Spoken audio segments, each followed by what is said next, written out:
just an ordinary PG student, aspiring, holding a lot of weaknesses, holding a lot of few strengths.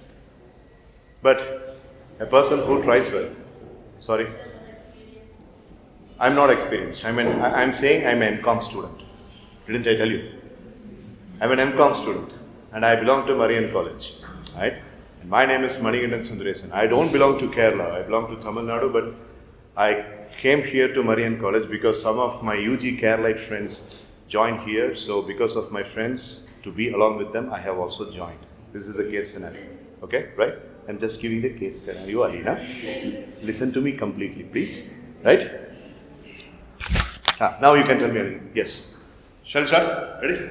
Okay. Right. 3, 2, 1, go. In character. Good morning, ladies and gentlemen. Thank you for allowing me to be in this interview panel. Thank you.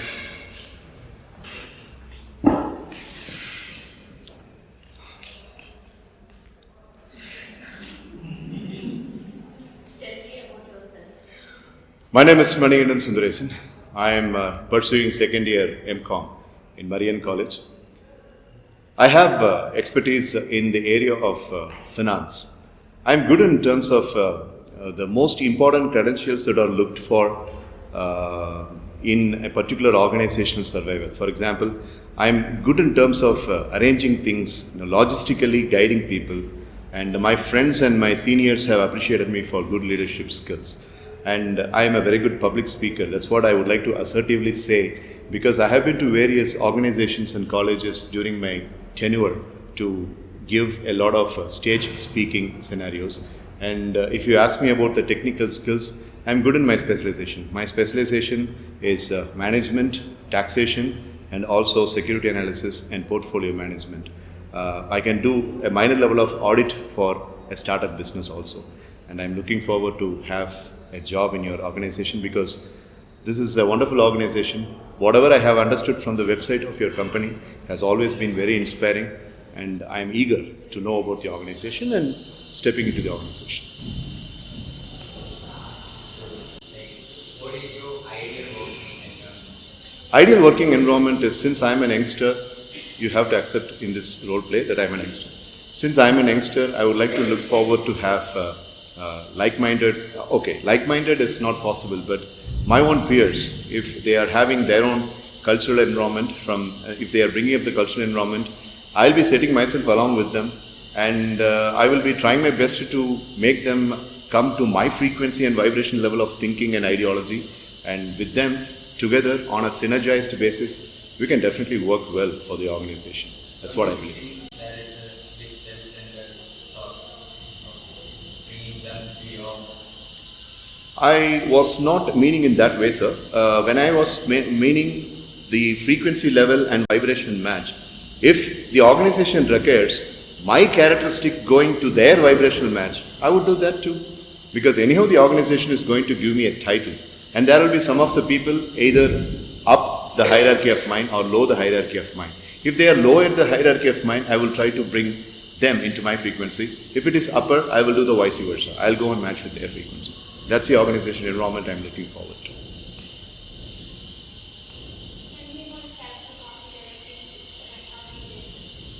May I have the question again, ma'am?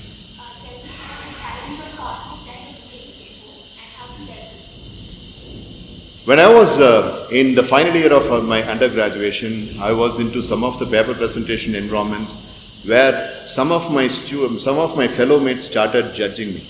The best friends turned their faces, and they were literally keeping me away because I was more career focused, and those people were a little bit fun based oriented, and our synergy and wonderful form of friendship got diluted at one point of time. That was a very big challenge for me. I was actually, having a lot of emotional troubles because of that. But at one point of time, I realized that I will have to be a sole survivor, and I kept good friendship, but I ignored the point that those people have rejected and ignored me. And fortunately, I got a lot of solitude.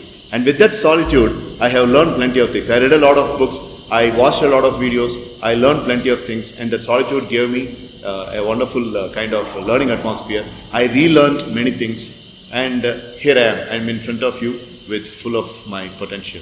That was a challenge that I very recently overcome. You said about appreciating about your leadership skills. So, leadership skills. There was one particular organization which was announcing a very big recruitment mela, and plenty of colleges were coming up. It was a very big auditorium of about 6,000 people can be accommodated. 6,000 students came, right? And 15 15 companies like Infosys, Tata Consultancy Services, Tech Mahindra, Genpact, they all came and they conducted this recruitment big avenue. And I was taking care of the logistics, and my professor believed in me, and he wanted me to do the master ceremony for that particular occasion. 6,000 students, heterogeneous group, drawn from various institutions across the states of the particular country. It is a wonderful opportunity as an youngster for you. So I did that master of ceremony, and it was 2-day long program. And out of the 6,000 people, 53 people got selected and they were placed. And this entire campus recruitment logistics events were done by me and my own team members. There were 15 people who were my juniors. And that is a wonderful experience. And where those 15 people and the 6,000 plus students, they were all having good impression about me, that I was good in leadership. I would always count on that as a very good leadership experience. So, what is your biggest weakness? Anger. My biggest weakness I would like to put forth on a humble basis to you, sir, is my anger. There were instances where my parents were a little disappointed with the way that I had been dealing with. I was picking up fights, and on the streets, when I was riding bike, when I was driving car, I was picking up again fights, and people who disobeyed the rules and all that, I was the first person to go and put the things on, and many people got damaged because of me. But all that is put in the past, sir. I would like to assertively mention that I'm seriously working on my anger management. I'm doing meditation. I'm doing all the therapies that I have really worked up, and my anger management is really on the good force. And when I get into the organization, I think I will be full chartered with less anger. So, can you just prove yourself how you got to control anger? Yes. A couple of days back, madam, when I was in a recruitment like this, a couple of people really messed up with me. They started reminding about the body shaming things that I experienced during my school days. Those people knew me, and they just wanted me to collapse in terms of my temperament when I was attending that interview. So during the 8th grade and 7th grade, I did not have very kind of comfortable days. So they started reminding about all that. I was seriously angered. 10 o'clock, the interview was there. Imagine, 9:15, these people are speaking about all that in a cafeteria, and they were trying to trigger me. And at that point of time, I was using this anger management technique, and I kept myself away from those people, and I did give the interview in a very proper way. I am expecting the result from it, but that interview again was a practice interview for attending this mega interview that I was looking forward to. So that is the recent experience where I controlled my anger. I did not react to them, and I did not smile either. I should not be lying to you. I should not exaggerate. Just kept away and kept the meter under control. Can you just tell me how you deal with others, like to be other-centric? Other-centric it has to come from within. There is no leadership course, or there is no diploma courses or academics that will teach you to become other-centric. It has to be innate. And your upbringing is contributing to the factor. Your mom and dad should have brought you in that way, that you have to be other-centric. I'm pretty sure my dad, who is in heaven, and my mom, who is in the living heaven of home, they both have really brought me so well by being other-centric. So when HR manager Mr. Emil asked, I was telling that I can be in the other people's frequency only because of looking into the website of your company, which is looking forward to other-centric people. I'm naturally an other-centric person, certainly. So you can believe in me.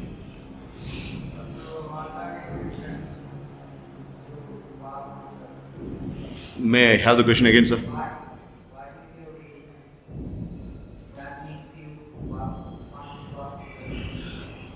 In the next 10 years, this company is definitely going to be one among the Fortune 500 companies. And it is going to make India very proud. And I can see that foresight. And a simple youngster like me being part of such a visionary institution is a real good highlight, and it is a real good testimony for a person like me. That is the first reason. And reason number two is, of late, in the past 8 years, ever since it's 2016, you people had been hiring more of youngsters only, people who are ranging with the age group of 24 to 32. So I'm younger than that too. So being with an organization culture which is nourishing the youngsters, I think I can grow and I can help the organization more. So that is the reason I have come and applied for this job interview.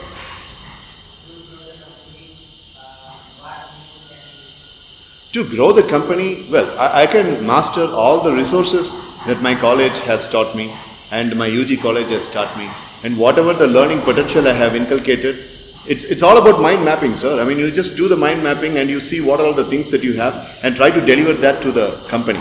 If the company is good enough to get that, it will get it. Otherwise, I will have to change my approach. I'll give everything of my strength, my skills, and my in-hand job experience, off-hand job experience, everything I'm going to debut to the company.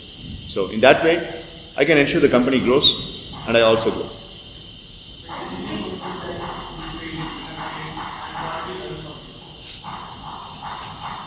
I miserably got failed in one particular sports competition where I really worked so hard. It was one weightlifting competition when I was doing my UG, and because of lack of diet, I was not able to concentrate more on my workout. And my dad was not very well to fund for the gym and the diet, and I was not having enough money to hit the gym every day. And the diet, the other people were hiring dietitians, but I did not have the money for hiring dietitian. So it happened in the third year of my UG where I was this close to come and hit the weightlifting competition. And I lost the weightlifting competition to a guy called Stephen Rubin, and Mr. Rubin secured 57 points. And I secured 52.5. And I secured only third place. Ruben got into the first place. That was a failure that I was not even able to digest because I was this close. Ruben was 3 inches or 4 inches shorter than me, and he was not well built like me also. But I lost to him. To answer your second part of the question, how did I manage to overcome? The very evening I hit the gym and I started working out as if nothing has happened. So that kept me going, and defocusing on the failure, focusing on the next chance. That helped me to forget the failure. Select you for this position. Sorry, ma'am? Why should we select you for this position? I was just answering Mr. Anuchand here. Basically, I can put all my efforts and the potential that I have created, I can unleash everything to the company. Not many youngsters will be using all their potential towards your company, but I will do it. That's why you have to select, and I would like to humbly suggest that if you are missing to select me, then there will be a huge disappointment for you. So tell me one good reason why should we not select you. The second part is, tell me a weakness that still exists within you. One reason if you are rejecting me, that would be because of the anger that I had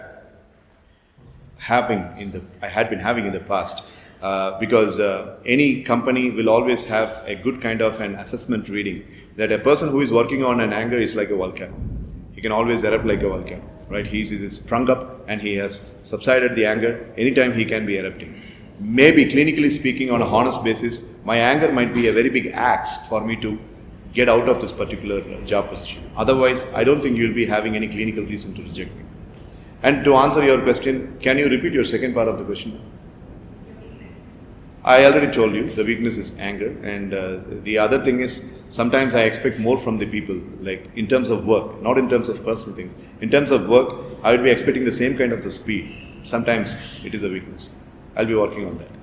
So, are you applying to other companies?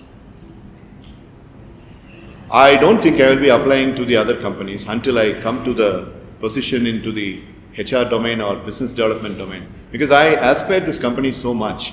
I think I will be putting up services at least for the next 6 years, because when you are putting calendar 6 years into a company, you will definitely be into the next top position, and I'll be motivated.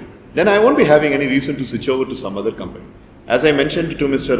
Anushant here, the company is easily one among the Fortune 500 companies in the next decade. So why would I go from here? How do you deal with the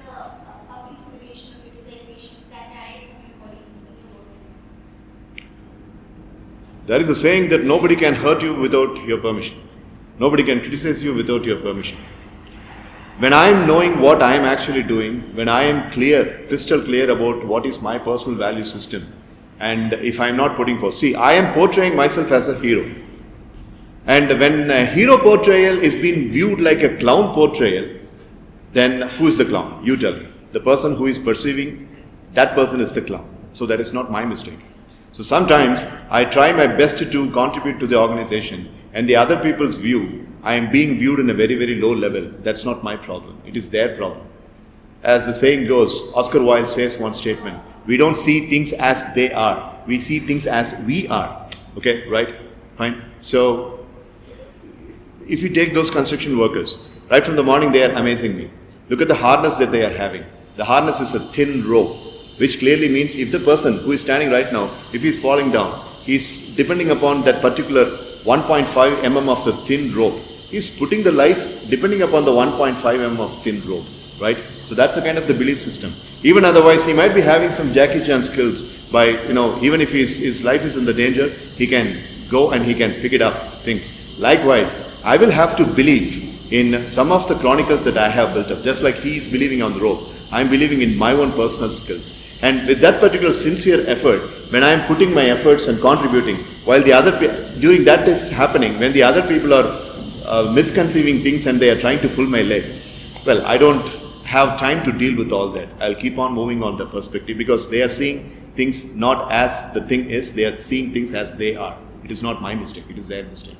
So when you get into this particular mind sight instead of the eyesight, nobody can do anything to you. So, what is your salary expectation? Currently there is a kind of a dictum that is going on. The 8th pay commission is going on, if I believe it's right. So I am expecting at least a take home of 52,500. If you are arriving at a salary of 60,000, with all the EPF combinations and the other kind of deductions, I might be getting 52,000, I believe. So a salary of close to 50,000 per month will be good enough for my family. So I would like to give you a question, like I would like to give a hypothetical situation, like suppose you are in a team, so your teammates are not performing up to the expectations of the top officials, so the blame is upon you. So you have mentioned you have been an underserved person, so the top officials have been blaming upon you. So it's not your mistake actually, but the other person's mistake. So how will you cope up with that? You have ambitions, as you mentioned. Objective centric is the answer, ma'am. Like, I would like to cite up a movie example here, if you allow me. Can I? There is a movie, there was a movie in 1998. The movie is named Saving Private Ryan. So you might have heard about the movie. Saving Private Ryan, starring by Tom Hanks. It is the story of the US military soldiers. So they will go on a mission to search one soldier who was lost, right? At that point of time, the objective is to win the war. At the same time, the movie happens, the movie depicts that it is happening in 1944, when America and Germany were having the World War. So basically, the objective is to win the war. The captain, Tom Hanks, the captain, the major, who says to the other people, there is only one objective. Many people will come up with the complaints. Captain, we don't have proper guns. Captain, we don't have enough ammunitions. Captain, we don't have proper manpower. But for all these complaints, Tom Hanks says only one answer. That is, our objective is to win the war. Our objective is to win the war. No matter what happens, we have to try, and we need to try till the last breath to win the war. That is our objective. Likewise, when you are putting me in the hypothetical situation, when the other people are coming up with these blames, I'll do the same thing. Just like Saving Private Ryan's hero does. The objective is company's upliftment. At one point of time, after the upliftment is done, you would be able to understand what I am. Yes, you are blaming me for something that I have not done. But I am pure inside. I am focusing only on the company's objective. One day there will be a particular time that will come where you will understand why I was doing that. Until then, they will have to wait. I will have to wait as well. That will be my approach. How do you handle this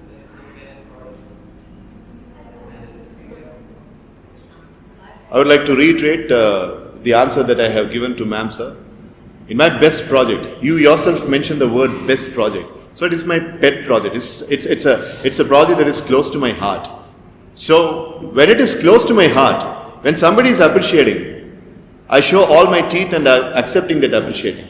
At the same time, when somebody is coming up with a constructive criticism, I'll have to receive that with the same heart.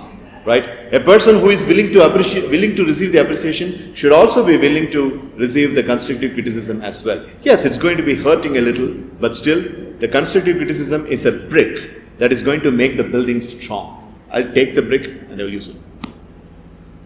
Tell me the 3 words that describe you.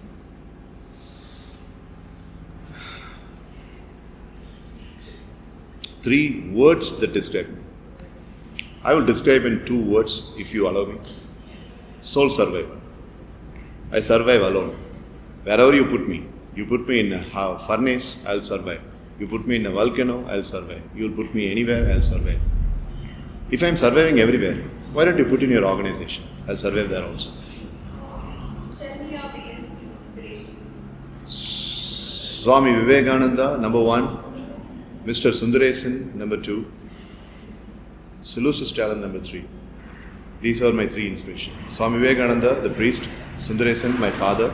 Solusus Talent, my bodybuilding icon. That HR manager is asleep, so I don't want to sing any more lullaby here.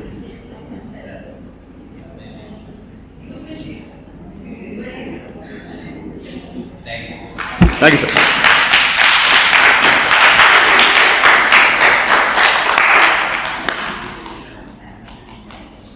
Roasted enough? Right. Will I get the job?